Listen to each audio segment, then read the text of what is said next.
مختصر الحسني إلى عبد رسول الله صلى الله عليه وسلم وآله رسول الله وصحابه رسول الله سمي الله الروح والأشياء. فاتحة. أعوذ بالله من الشيطان الرجيم. بسم الله الرحمن الرحيم. الحمد لله رب العالمين الرحمن الرحيم مالك يوم الدين إياك نعبد وإياك نستعين اهدنا الصراط المستقيم صراط الذين أنعمت عليهم غير المغضوب عليهم ولا الضالين آمين. أعوذ بالله من الشيطان الرجيم. بسم الله الرحمن الرحيم. وإما ينزغنك من الشيطان نزغ فاستعذ بالله إنه سميع عليم. بسم الله الرحمن الرحيم. بسم الله الرحمن الرحيم. بسم الله الرحمن الرحيم. بسم الله ما شاء الله لا يسرق الخير إلا الله. بسم الله ما شاء الله لا يسرق السوء إلا الله. بسم الله ما شاء الله ما كان من نعمة فمن الله. بسم الله ما شاء الله لا حول ولا قوة إلا بالله. بسم الله ما شاء الله لا يسرق الخير إلا الله. بسم الله ما شاء الله لا يسرق السوء إلا الله. بسم الله ما شاء الله ما كان من نعمة فمن الله. بسم الله ما شاء الله لا حول ولا قوة إلا بالله. بسم الله ما شاء الله لا يسرق الخير إلا الله. بسم الله ما شاء الله لا يسرق السوء إلا الله. بسم الله ما شاء الله ما كان من نعمة فمن الله. بسم الله ما شاء الله لا حول ولا قوة إلا بالله. يا حي يا قيوم برحمتك أستغيث ومن عذابك أستجير. يا حي يا قيوم برحمتك أستغيث ومن عذابك أستجير. يا حي يا قيوم برحمتك أستغيث ومن عذابك أستجير. سبحان الله بحمده عدد خلقه ورضا نفسه وزنة عرشه ومداد كلماته. سبحان الله بحمده عدد خلقه ورضا نفسه وزنة عرشه ومداد كلماته. سبحان الله بحمده عدد خلقه ورضا نفسه وزنة عرشه ومداد كلماته. اللهم صل على سيدنا محمد صلاة تكون لقلبي طبا ودواء ولبصري نورا وضياء ولبدن عافية وشفاء وعلى آله وصحبه وسلم. اللهم صل على سيدنا محمد وآله وسلم صلاة تذهب بها أحزاني وتثبت بها جناني وتطهر بها لساني وتقوي بها أركاني وتعمد بها بركاتها علي وعلى أهلي وأحبابي. اللهم إني أهتدت بدرب الله طوله ما شاء الله قفله لا إله إلا الله بابه محمد رسول الله صلى الله عليه وسلم سقفه لا حول ولا قوة إلا بالله العلي العظيم. الله لا إله إلا هو الحي القيوم لا تأخذه سنة ولا نوم له ما في السماوات وما في الأرض. من ذا الذي يشفع عنده إلا بإذنه يعلم ما بين أيديهم وما خلفهم ولا يحيطون بشيء من علمه إلا بما شاء. وسع كرسيه السماوات والأرض ولا يؤوده حفظهما وهو العلي العظيم. بنا استدارت كما استدارت الملائكة بمنية الرسول بلا خندق ولا سور من كل قدر مقدور وحذر محذور ومن جميع الشرور. تترسنا بالله من عدونا وعدو الله من ساق عرش الله إلى قاع أرض الله.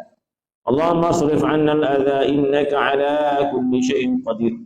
استجرنا يا الله استجرنا يا الله استجرنا يا الله استجرنا يا الله. يا خير من عبدا وأفضل من قصدا وأجود من أعطى وما بخلا. أسبل علينا أستار سترك يا عظيم. وقال موسى إني عذت بربي وربكم من كل متكبر لا يؤمن بيوم الحساب. وقال موسى إني عذت بربي وربكم من كل متكبر لا يؤمن بيوم الحساب. وقال موسى إني عذت بربي وربكم من كل متكبر لا يؤمن بيوم الحساب. كافها يا عين صاد. اكفنا هم العدا ولقهم الردى واجعلهم لكل حبيب فدا وسلط عليهم عاجل النقمة في اليوم والغدا. اللهم انتصر لنا انتصارك لأحبابك ورسلك على أعدائك. اللهم انتصر لنا انتصارك لأحبابك ورسلك على أعدائك.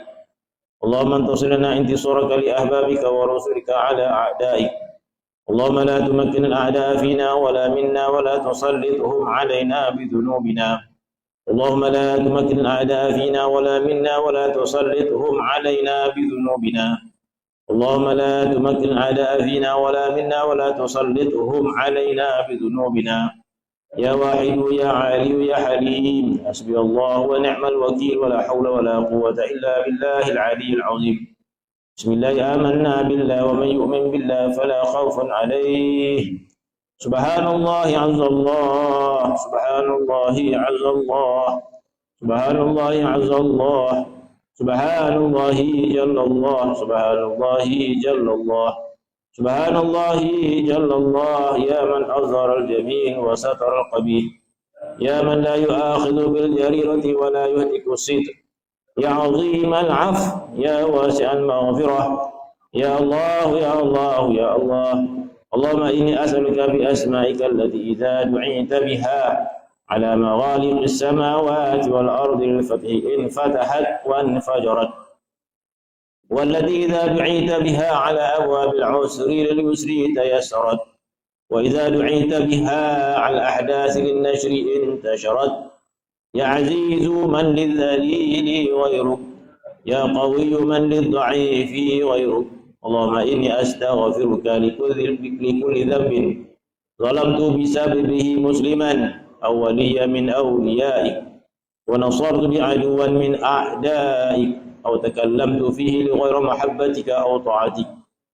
اللهم إني أستغفرك لكل ذنب يورث الضناء ويحل البلاء ويشمت الأعداء ويكشف الغطاء ويحبس القطر من السماء. اللهم صل وسلم وبارك على سيدنا محمد وآله وصحبه وسلم. اغفر وارحم وأنت خير الراحمين. الفاتحة.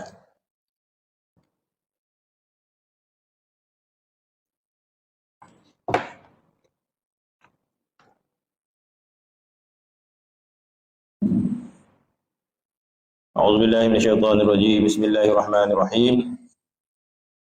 الحمد لله رب العالمين، والصلاة والسلام على أشرف الأنبياء المرسلين سيدنا محمد وعلى آله وصحبه أجمعين. رب اشرح لي صدري ويسر لي أمري واحلل عقدة من لساني يفقه قولي. اللهم زدنا علما وفهما وألحقنا بالصالحين. Sambungan kitab Matla'ul Badrain muka surat 65. Perkataannya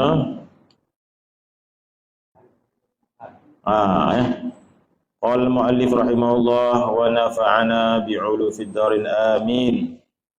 Dan yakni dan daripada setengah daripada puasa-puasa sunat itu yang kita telah pun sebut sebelum ini, jenis-jenis puasa sunat.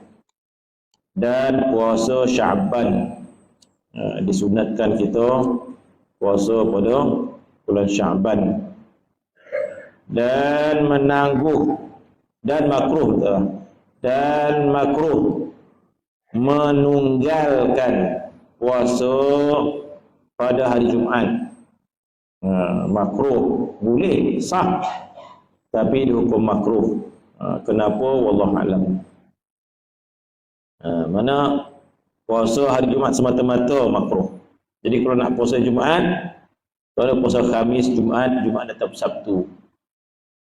Menunggalkan puasa pada hari Jumaat melainkan dihimpunkan dengan Khamis atau Sabtu. Jadi kalau Jumaat saja tak. Jika tanpa sebab, jika tanpa sebab. Tapi kalau buat sebab, bermaksud hari Jumaat, hari Arafah sebenarnya. Jadi ketika itu kita puasa Jumaat itu bukan semata-mata Jumaat, tapi disebutkan Arafah. Itu dibolehkan. Apa lagi jenis dia? Puasa yang kebetulan jatuh pada hari Jumaat. Maka itu tidak menafikan sunat dia. Makruh menunggalkan puasa pada hari Jumaat, melainkan dihimpunkan dengan Khamis atau Sabtu. Kemudian, dan sunat puasa sehari dan berbuka sehari. Ada orang dia rajin puasa. Ada orang dia puasa 3 bulan berterusan. Semangat puasa 3 bulan berterusan. Apa rahsia? Oh, badan jadi slim lah kata dia. Jadi niat tu dia bercampur sikit lah. Dapat pahala tapi dia campur sikit. Habis yang seorang ni pula kenapa seminggu dia puasa tak ada? Tak mahu dia slim Berhentilah mana boleh tak macam tu? Dah bercampur lah. Tentu amal ibadat yang lain. Ada orang baca Quran dipilih-pilih. Macam mana? Saya nak baca surah Waqiah lah. Boleh sampai jadi kayu kata dia. Waqiah ya. Macam mana tu? Tapi perempuan mengandung pula baca surah Yusuf ya. Biar lawa anak tu.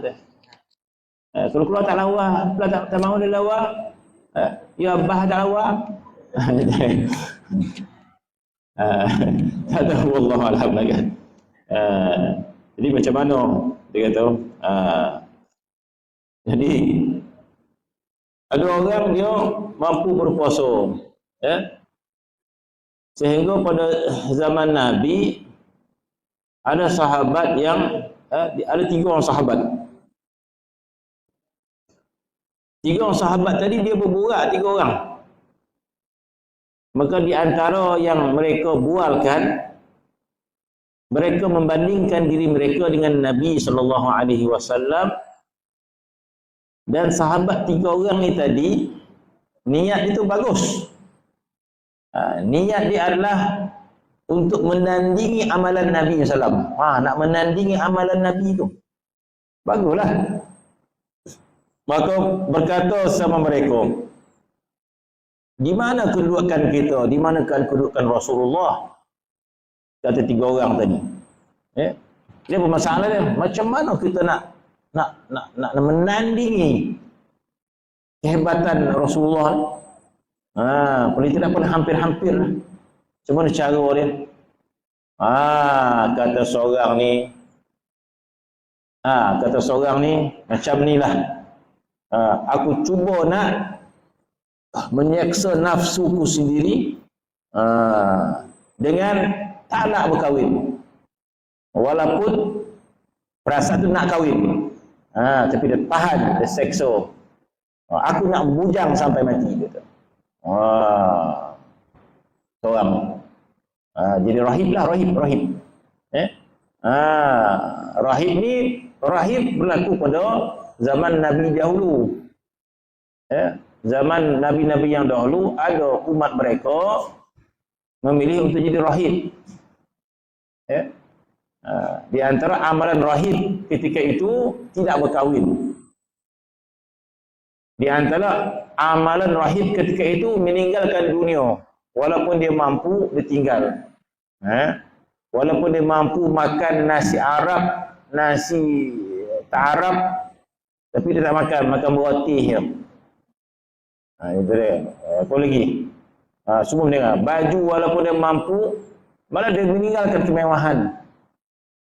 Jadi ketika itu dikatakan amalan sebegitu disuruh pun tidak, dilarang pun tidak. Mana mereka sendiri memilih untuk jadi macam tu. Disuruh pun tidak, kalau mereka buat dilarang pun tidak, tetapi mereka memilih untuk menyeksa diri. Itu masa dikatakan. Mereka menyeksa diri, tak kahwin, nak beramal ya. Dah seronok dah beramal ni. Duduk masjid ya. Tak nak kahwin. Kemudian dia ada kata, tak nak. Maka ketika itu dinamakan rahib. Sebab itu orang Kristian disebut rahib. Kesan-kesan amalan zaman dulu tu. Maka padri Kristian cara tak boleh kahwin, tak boleh. Tapi orang tua berjuta main politik ya, kalau kita baca skandal-skandal gereja ni. Rahib asalnya dia meninggalkan berkahwin. Dia meninggalkan harta, itu rahib pada zaman Nabi dulu. Zaman masuk agama Kristian ni, dia ada rahib juga.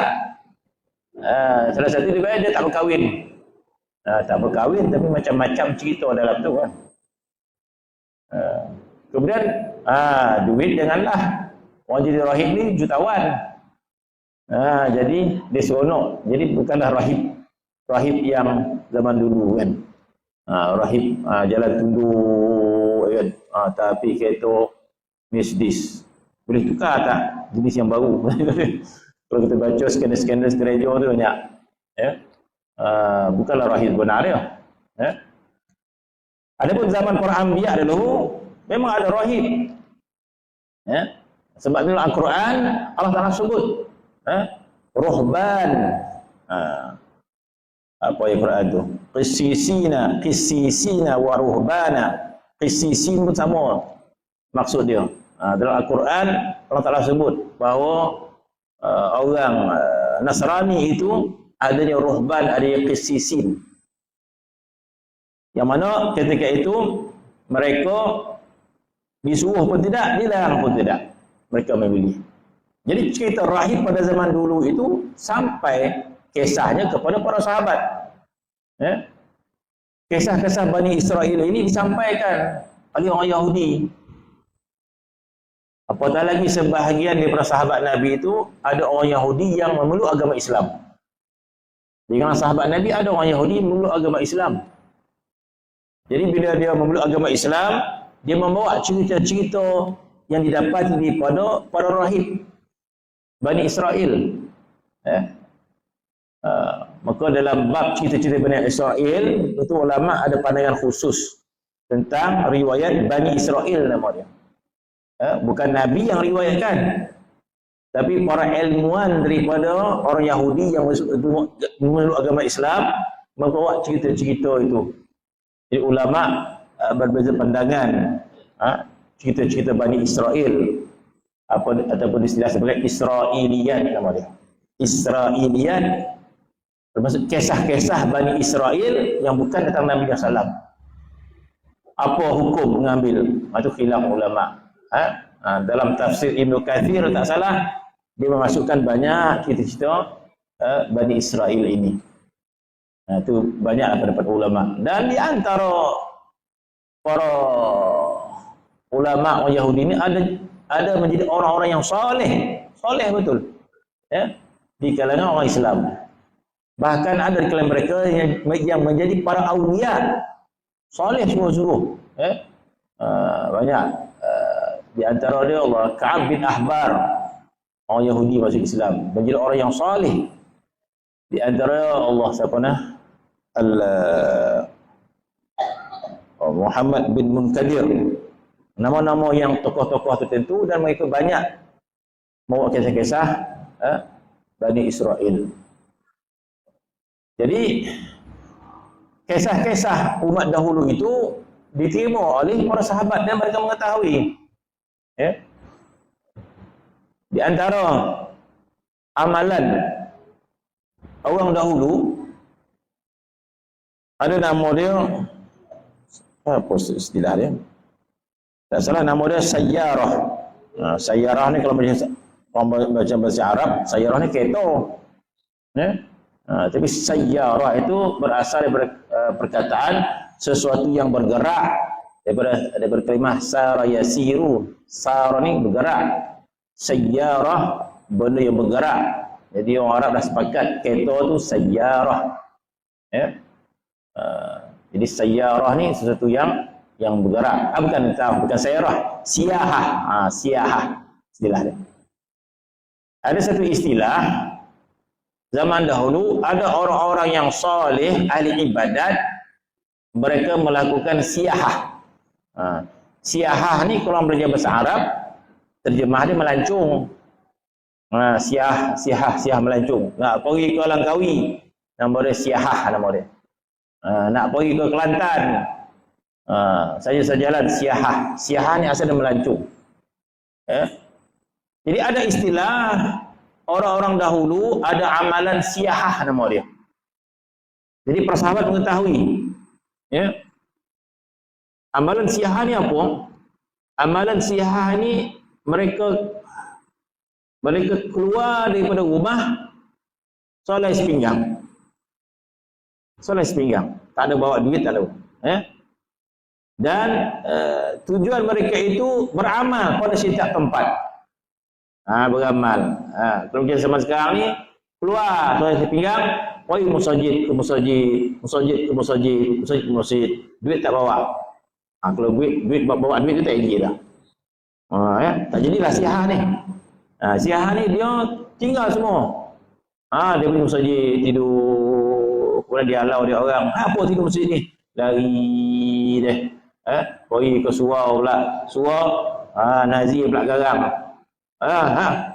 Sari dia dapat. Lari dia pergi masjid bawah. Kan? Lepas tu dia lapar kan. Tunggu. Malam Sabtu ada pula ambil kuliah. Tunggu dia kan. Makan. Alhamdulillah. Dapat makan. Jadi mana siyahah ni dia merempat. Ataupun apa tujuan dia? Tujuan dia supaya dia menghina diri. Wahal mungkin dia Masya Allah. Mungkin dia orang kaya ke, mungkin dia pegawai ke. Tinggal semua tu. Biar dia nak hina diri. Biar orang marah dia, biar orang hina dia. Apa ni? Dia nak merendahkan diri. Berjalan. Nama dia siyahah. Amalan orang dulu. Mungkin. Ni mungkin wallahualam lah. Sebab ada kajian katakan agama Buddha tu daripada Nabi. Ada seorang Nabi tapi dia diseleweng kan. Kemudian disembah pula Nabi tu kan. Sebab tu dalam Buddha ada amal Sami tu dia berjalan kan. Dia berjalan kat sini tak banyak nampak. Tapi masa saya belajar Qadah ketemu kat Perlis tu. Pada petang ada Sami jalan. Dia buat satu bokeh kan. Jalan dia lapar tunjuk. Ialah biskut kopi tu. Dia jalan. Dia berempat. Dia tak buat tusin tak buat. Bila dia lapar dia minta makan. Minta makan. Tujuan untuk menghinakan diri dia. Jadi begitulah amalan siyahah itu. Maka ada sahabat Nabi meminta izin kepada Nabi SAW. Ya Rasulullah, izinkan kami melakukan siyahah. Nabi kata, siyahah umat aku adalah pergi Makkah berhaji. Amalan siyahah umat aku pergi Makkah berhaji. Sekali semua hidup. Itu pun simbolik je. Pergi Makkah bukan kita tinggalkan duit. Sobaban buat duit. Tak bawa sobaban pun kat ke tu kan. Nama itu Makkah. Kain ihram itu simbolik kita meninggalkan pakaian mewah-mewah kita. Kan? Jadi bermaksud Nabi faham kehendak sahabat ni. Dia ingin merendahkan diri mereka jadi susah macam tu. Kalau kau nak buat macam tu, pergi Makkah. Zaman dulu pergi Makkah dengan penuh kekurangan, dengan pakai baju ihram pula. Bila ihram semua tak boleh.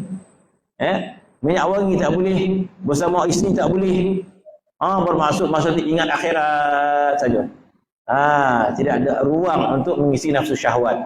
Baju pun walai ya. Nak melawar macam mana lagi? Tak dapat nak melawar. Sikat pun tak boleh. Dalam ihram tak boleh sikat rambut, makruh.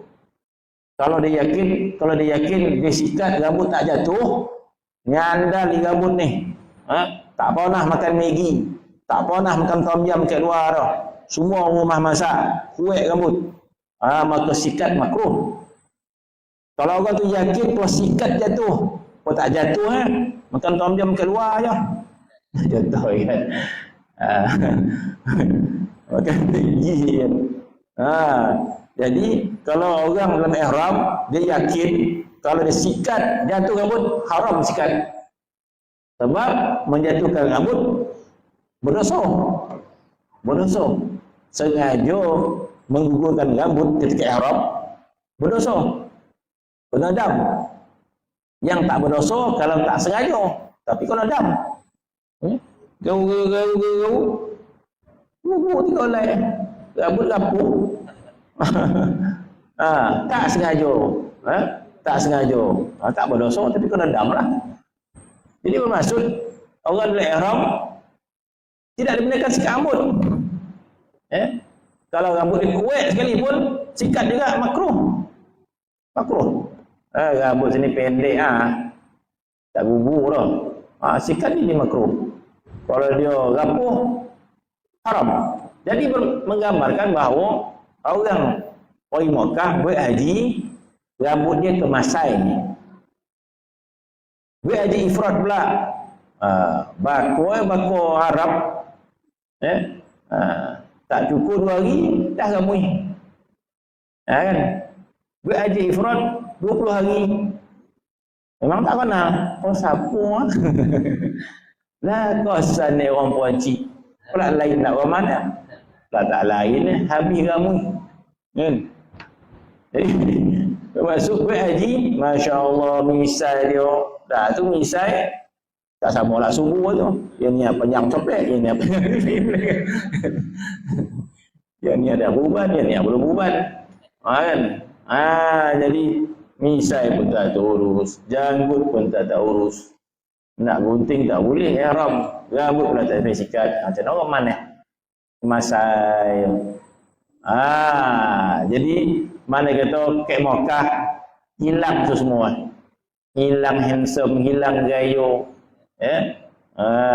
Kat sini nampak muda kan. Nampak umpan sikit gunting. Tinggal yang hitam ya. Tapi tu apa nak buruan kan. Sampai ke sana tak dapat. Apalah tua benar kau nampak aku ni. Yo lebih lobby ya. Orang sebut tua lobby lah. Yo ko. Kau sini muda dapat ID yo. Dah tanggap dah. Kan. Jadi masuk ke Mekah, itulah ruangnya orang nak merendah diri. Pakai pakaian ihram. Nah, apa lagi kan? Dalam tempoh berapa lama haji? Kalau untuk ihram dalam seminggu, masya-Allah. Kalau haji tamattu' lagi pula. Haji tamattu' 8 Zulhijjah, 9 Zulhijjah, 10 Zulhijjah. 10 Zulhijjah tu dah melontar jamrah dah. Dah tahallul 3 hari je. Kalau haji tamattu' 3 hari je. 8 Zulhijjah ke ihram, pergi ke Arafah. 9 Zulhijjah wukuf. Bertolak ke Muzdalifah. 9 malam 10 tu orang dah melontar. 2 hari setengah atau 3 hari lah.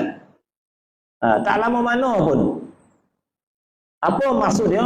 Maksud dia orang melakukan kesusahan diri ketika melakukan haji dengan menanggalkan segala pakaian, dengan pakai 2 helai dan menanggalkan segala kecantikan. Itu lambang kita meninggalkan belazat-lazat, lambang. Tinggal bergunting, tinggal apa ni, sikat rambut, tinggal minyak wangi. Itu lambang kita hidup menyusahkan diri kita. Selama 3 hari, mungkin 4 hari atau seminggu. Maka begitulah samanya dengan umat yang dahulu untuk mendapat martabat di sisi Allah Subhanahu wa taala, mereka menyusah-nyusahkan diri mereka semata-mata ingin mendapat martabat di sisi Allah Subhanahu wa taala. Setahun mereka keluar merempat. Namun siahah untuk mendapat kemuliaan daripada Allah Subhanahu wa taala. Jadi susah amal dulu. Jadi Nabi kita kalau kau nak buat begitu, pergi Mekah. Masya Allah. Dalam setahun kita, di sini kita lah orang dia, kita lah pegawai dia. Orang nampak smart dia. Tak pernah dunia hilang daripada diri kita kan. Sekali kita pergi Mekah dalam masa seminggu, umpama kita melakukan siahah seperti umat dahulu. Takkah agama yang rahmah? Umat dulu setahun nak dapat martabat itu. Kita Setahun kita menikmati dunia, sekali kita pergi Makkah, pergi umrah ke, kita buat betul-betul lah. Maka Nabi kita itu menyamai amalan siah umat yang dahulu. Sepatutnya bila ada peluang pergi Makkah, pergi haji, buat umrah, tinggallah betul-betul maksud dia. Ingatan dan sebagainya. Ingat ada dua lay inilah kapan maksud ni. 2 hari. Jadi begitulah 3 orang sahabat tadi, mereka berbual di mana kita, di mana Rasulullah, di mana kita dengan Rasulullah, macam mana kita nak menandingkan Rasulullah, dia Rasulullah. Jadi seorang sahabat tadi dia kata, aku nak cuba kalau tidak menandingi, menghampiri amalan Nabi, aku akan meninggalkan berkahwin, dia kata. Anak muda tadi. Yang seorang ni pula, aku nak berpuasa, tak nak buka-buka. Sampai dah melepek pun buka. Nama dia Saumul Wisal, nama dia. Nama dia Saumul Wisal. Saumul Wisal ni 3 hari buka puasa. Dah tinggal takih nyawa tu 2 minit. Kan? Dia nak puasa. Orang puasa sahur, maghrib buka. Dia nak cekso dia tu. Tak buka. Hari pertama tak buka. 2 hari, 3 hari. Dah mencungam tu, hari ni buka. Maksud aku nak berbuka, aku nak puasa, tak nak buka-buka. Bukan tak nak buka setahun, mati kan. Mana tak nak buka-buka tu, mana maghrib tak nak buka. Kamu kau boleh 2-3 hari. Yang kedua ni kata, aku nak berpuasa, tak nak buka-buka. Yang seorang lagi pula, aku nak qiyamul lail, tak nak tidur-tidur. Hebat orang qiyamul lail tak tidur. Ada ulama yang sebegitu kan. Tapi zaman Nabi begitulah, berbicara 3 orang sahabat tadi, maka sampai perkhabarannya kepada Nabi kita sallallahu alaihi wasallam. Maka dia mengatakan, aku mendengar si fulan itu berkata sekian. Maka Nabi ketahuilah, akulah orang yang paling bertakwa di sisi Allah Subhanahu wa taala.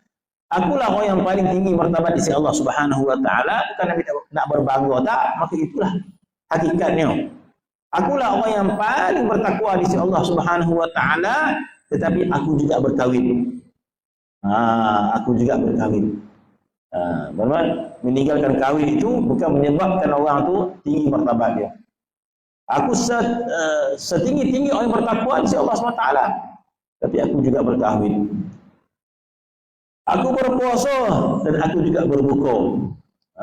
Tapi ada juga riwayat Nabi berpuasa tak berbuka. Tapi kebiasaan Nabi kata, aku puasa, aku juga berbuka. Sebab ada riwayat dia mengatakan bahawa Nabi ada juga satu kita tentu Nabi puasa 2-3 hari tak buka. Maka ada sahabat ikut, maka Nabi larang ikut macam dia. Maka Nabi kata, lastu kahayatikum. Nabi kata, keadaan aku tak sama dengan kamu. Jangan ikut semua, tak boleh ikut semua Nabi. Ada sesuatu yang diperintahkan ikut, ada sesuatu tak boleh kita nak ikut. Ada riwayat Nabi ini ada puasa dia menyambung-nyambung, tak makan-makan. Ada sahabat nak cuba ikut, Nabi kata lastu kahayatikum. Keadaan aku bukan macam kamu. Abitu lailan wa ashba'tu naharan. Allahu yut'imuni wa yasqini atau kama qala. Nabi bersabda, jadi saya sebut ni lupa. Apa? Lupa lah, tapi terjemah lah kan. Nabi bersabda, sesungguhnya aku tidur dalam keadaan lapar. Apa saya cakap tadi? Nabi kata, aku tidur keadaan lapar. Nabi tidur dalam keadaan lapar, bangun pagi saja kenyang. Nabi tidur lapar, bangun subuh kenyang. Rabbi yut'imuni wa yasqini. Tuhan bagi aku makan dan Tuhan bagi aku minum. Masya Allah. Jadi Nabi Tuhan bagi makan. Malam kang lapar, lolap, bangun, kenyang. Kita lolap lapar, tengah malam, digoda pun tu kan. Jadi Nabi itu, dah aku lain begitu. Jadi Nabi boleh menyambut. Allah Ta'ala bagi kenyang. Terus riwayat. Riwayat tadi Nabi kata larang. Sebab aku juga berpuasa, aku juga berbuka. Nabi mengatakan, aku juga qiyam dan aku juga tidur. Nabi kata. Nabi laranglah sahabat tadi berbuat sebegitu. Jadi larangan Nabi itu bukanlah masuk haram. Ya. Jadi ada kisah sahabat yang ingin berpuasa sepanjang tahun. Harusnya tak harus, tapi khilaf ulama dalam bab itu kan. Boleh puasa sepanjang, apa hukum puasa sepanjang tahun? Boleh, kecuali hari yang haram lah, hari raya, 2 hari raya tak boleh, hari tasyrik tak boleh. Lain pada tu waktu-waktu yang tidak haram puasalah. Kalau ada orang tu nak puasa sepanjang tahun, apa hukum dia? Hukum dia selagi mana hari bukan hari haram, silakanlah. Hari haram puasa kita tahu. Hari haram puasa adalah hari raya, Al-Fitri, Al-Adha, hari tasyrik, 11 Zulhijjah, 2 oleh, 3 oleh. Lain daripada itu, tak adalah. Boleh puasalah. Ikut hukum asal dia. Tetapi Nabi memberikan nasihat. Nabi kata, sekiranya engkau ingin puasa sebanyak-banyaknya, maka puasalah seperti Nabi Allah Daud alaihissalam. Ini yang betul-betul. Macam mana? Iaitu Nabi Allah Daud alaihissalam di antara yang paling banyak berpuasa. Siapa nak puasa semaksimalnya, maka Nabi bersabda, kalau orang tu nak puasa sebanyak-banyaknya macam Nabi Daud alaihissalam. Macam mana? Iaitu Nabi Daud alaihissalam, cara dia berpuasa, sehari buka, sehari tidak. Sehari buka, sehari tidak. Sehari buka, sehari tidak. Itu amalan Nabi Allah Daud alaihissalam. Tapi dalam pada tu ada juga saya lebih pada tu boleh dah. Takat tu dia dah besok. Tapi ni sepanjang tahun. Dia tak adalah hukum haram dia kan. Tadi mensyurkan sebegitu. Kau nak banyak sangat puasa, nak banyak, puasalah Nabi Allah Daud alaihissalam. Itu yang disebut tadi ya. Maka disunatkan kita berpuasa, iaitu sehari puasa sehari, berbuka sehari, habis. Dan makruh puasa dahar. Puasa dahar ni puasa sepanjang tahun. Makruh. Makruh tapi harus. Dapat pahala tak? Dapat pahala. Dan makruh puasa dahar. Dahar ni setahun. Jadi masukkan puasa selama-lamanya. Maknanya sepanjang tahun lah. Masya Allah. Ada orang buat. Ada orang buat. Ada orang cerita. Dia buat. Memang dia amalkan puasa setahun. Kecuali yang betul haram ya. Jadi adalah pengalaman dia. Macam mana? Tak tahulah. Maka kita kata dia bukan lagi orang yang berbentuk jasadiah. Orang tu bukan bentuk jasadiah. Maksud orang yang bentuk ruhiyah ataupun ruhaniyah. Orang tu bentuk ruhaniyah. Dia bukan jasadiah dah. Ruhaniyah, kekuatan dia ruhaniyah. Tak dia jasadiah dah. Mana kekuatan ruhaniyah. Sudah pasti dah pengalaman-pengalaman yang pelbagai, tapi kena dipandu juga orang macam ni ya. Dipandu oleh seorang. Kalau tak kan syaitan boleh juga mengganggu dia dan menyesatkan. Dia kena panduan dah. Kena tanya guru lah. Tanya, saya malam tadi dah mimpi dah ni. Dia kadang-kadang tiba macam-macam lah. Tapi kalau orang kerohanian dia bertambah lah kesat. Tapi di sini hukum dia makruh. Makruh puasa dahar, yakni puasa selama-lamanya. Hebat orang puasa selama ni. Kita ni puasa Ramadan ya. Jadi kita ni jenis manusia jasadiah nama dia. Kita ni jenis orang mukmin jasadiah. Kenapa dia sedia? Belah pagi petang siang malam 3 pautnya. Kan nak makan apa sarapan ni macam mana yang sudah kalau sudah habis kan dah tengah hari ke pula fikir ni apa nak makan ni ada kita ada bentuk jasadi kita ruh kita jadi lemah lah kan, lemah. Makruh puasa dahar, yakni puasa selama-lamanya. Kemudian dia selain daripada 2 hari raya dan 3 hari tasyrik bagi orang yang takut mudarat dengan puasanya. Bagi orang yang takut mudarat dengan puasanya. Bermaksud orang ni kalau puasa sepanjang tahun jalan pun menggigil dia. Orang kata jangan, tak apa dah kata dia. Jadi datang mudarat pada dia. Haram tak juga sebab dia puasa kan. Tapi tengok ya Allah ni gigil jalan kan. Nak jatuh. Mana mudarat. Puasa sampai mudarat. Nak kata haram tak? Makruh. Bagi orang yang mudarat puasanya atau takut luput mendirikan hak. Luput pula hak dia sebagai suami. Gigil. Kan? Dan orang kan.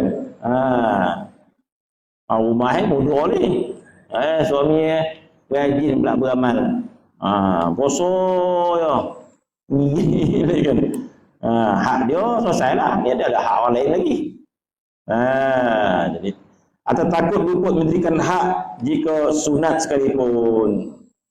Kemudian disambung dan sunat puasa dahar bagi orang yang lainnya. Bermaksud jadi sunat juga.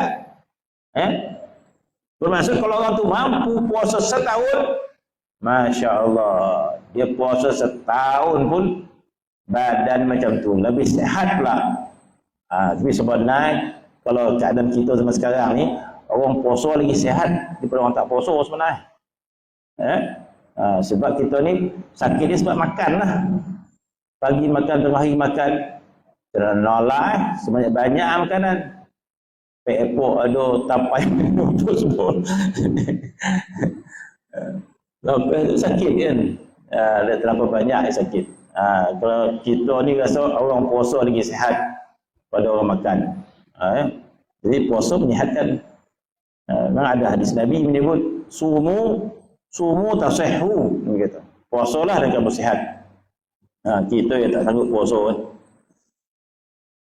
Jadi maksud tidak makruh bahkan sunat puasa setahun bagi orang yang lainnya. Bagi orang yang mampu puasa, Masya Allah sunat.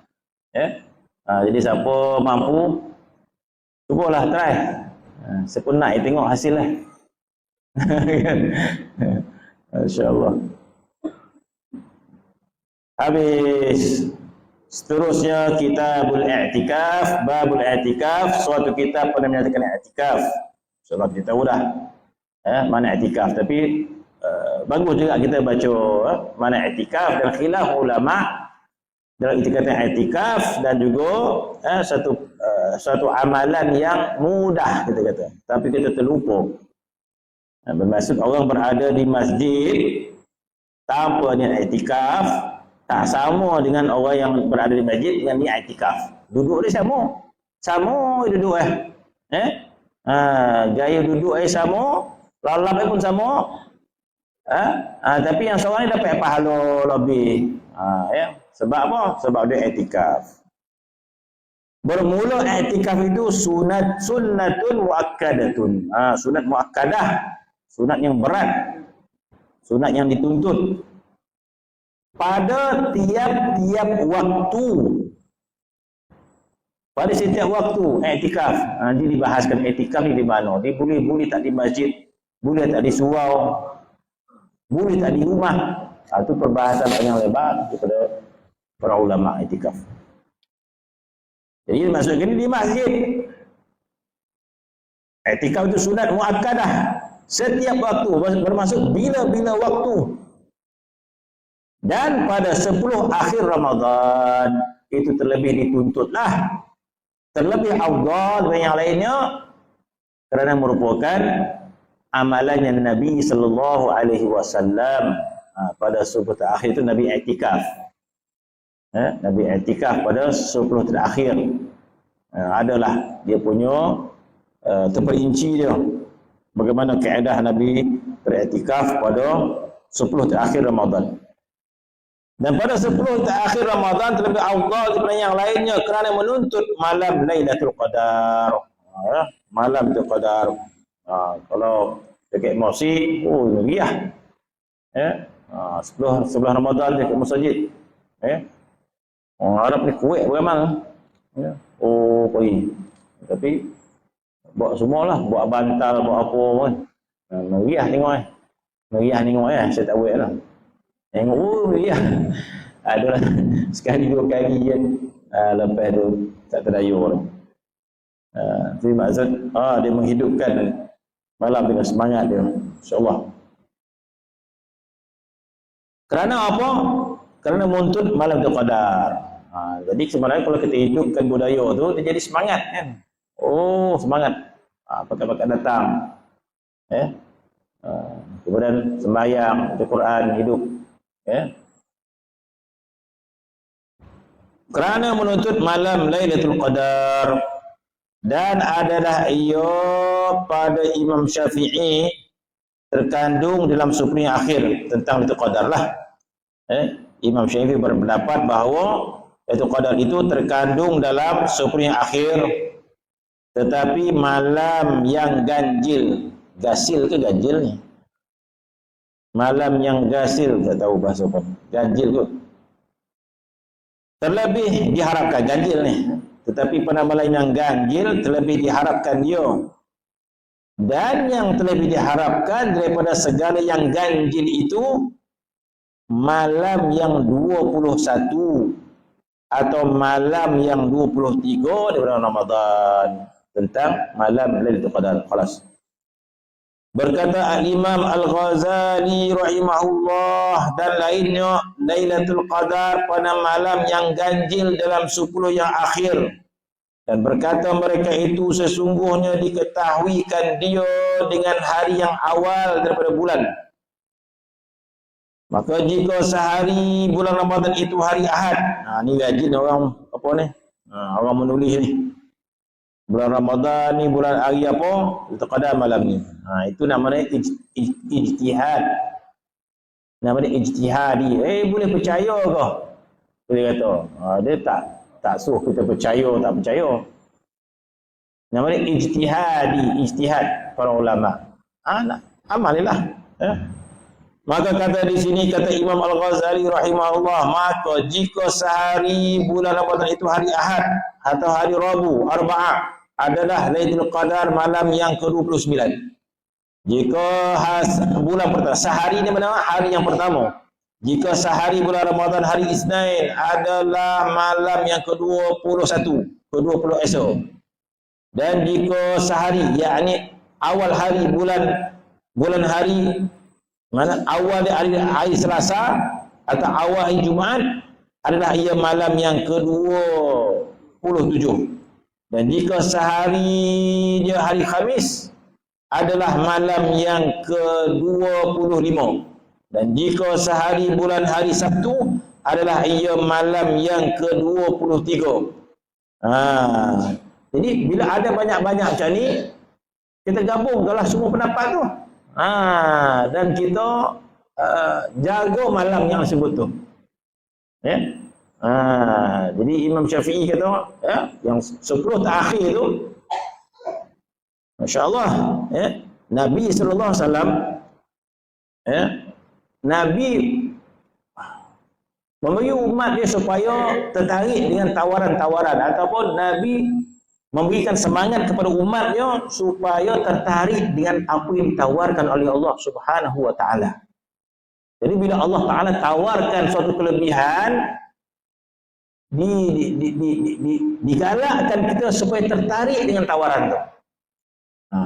Tak apa, Bila Allah Taala kata, bila Nabi menyebut bahawa kalau pergi Mekah ganjaran 100,000 kali ganda. Tertarik kita. Kita seronok nak pergi Mekah sebab akan dapat pahala 100,000 kali ganda. Yo. Allah telah perintahkan itu syukur. Apa Allah Al-Quran dia? Ya. Allah Subhanahu wa taala tidak mengharamkan daripada kita untuk menuntut sesuatu kemuliaan yang ada di sisi Allah Subhanahu wa taala.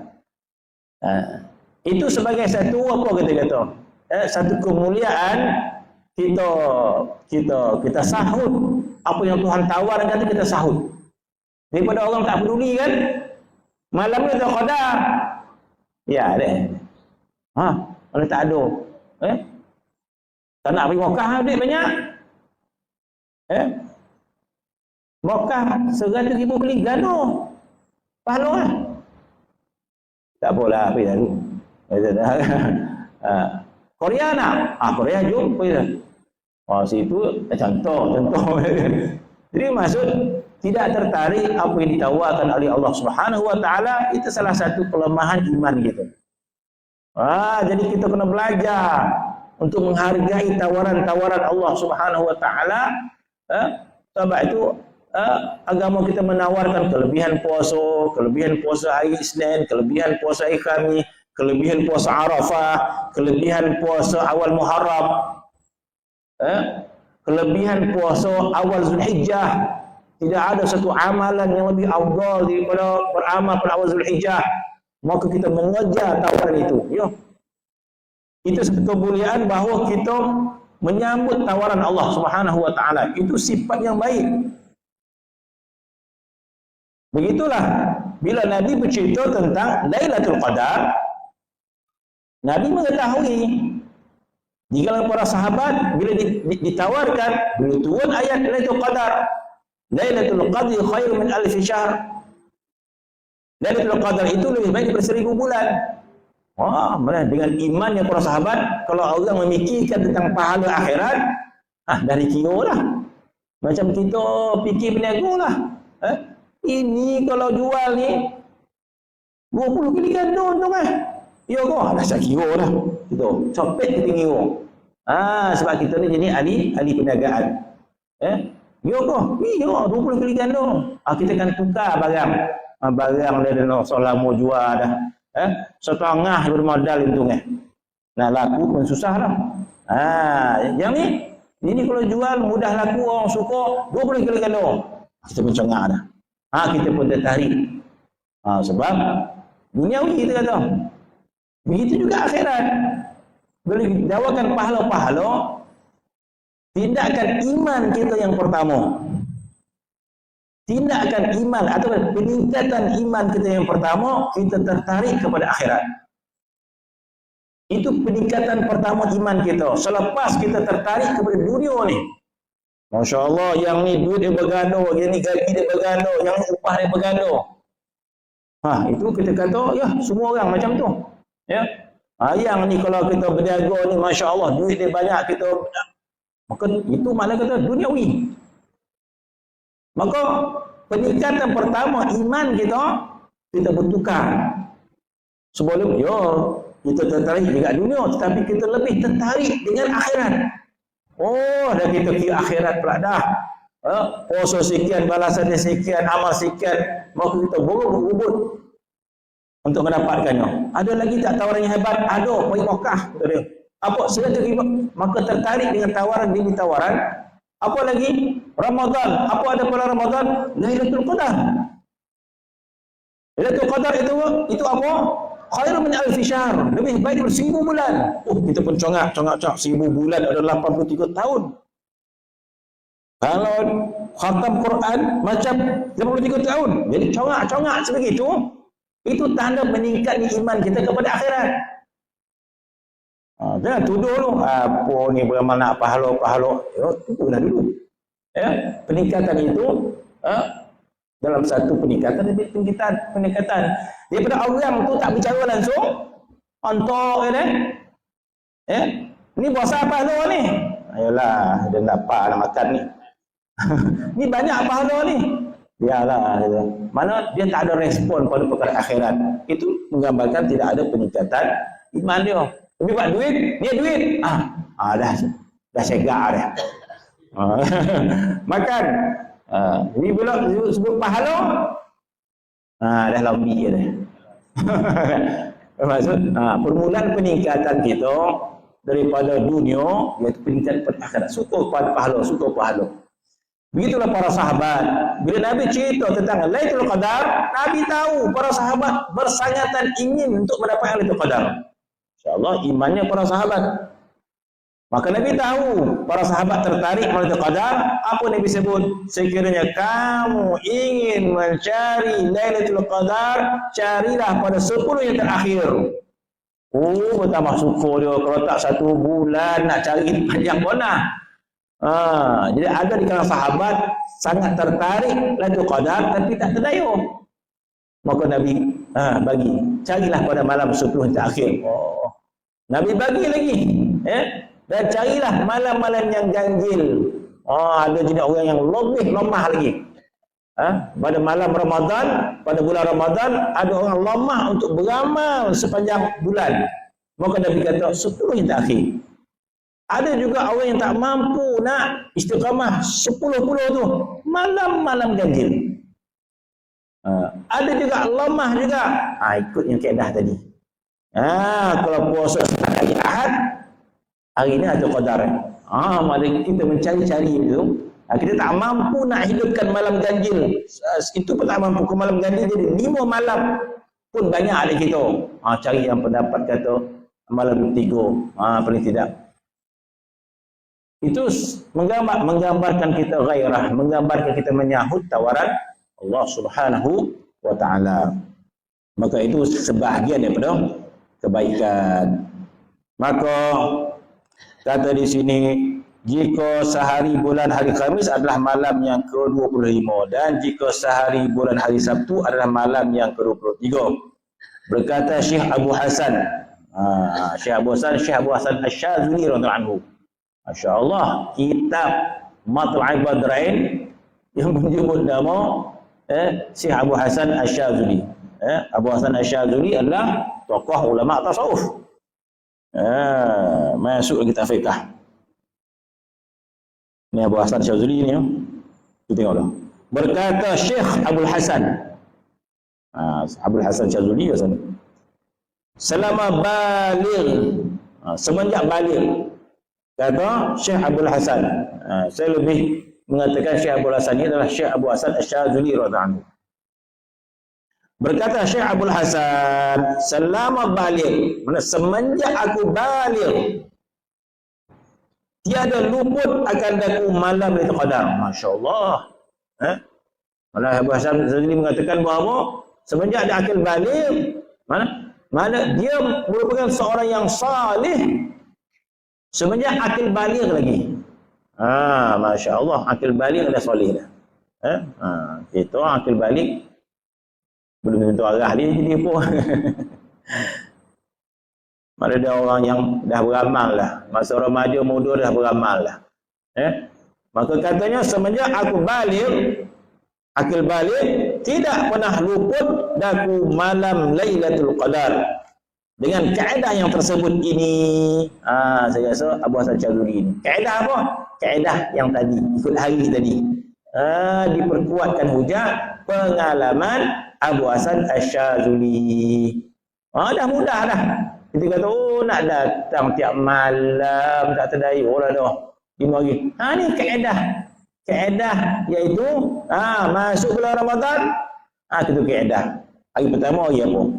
Hari pertama tu hari Ahad lah kita puasa, atau hari Rabu, maka Lailatul Qadar adalah malam ke-29.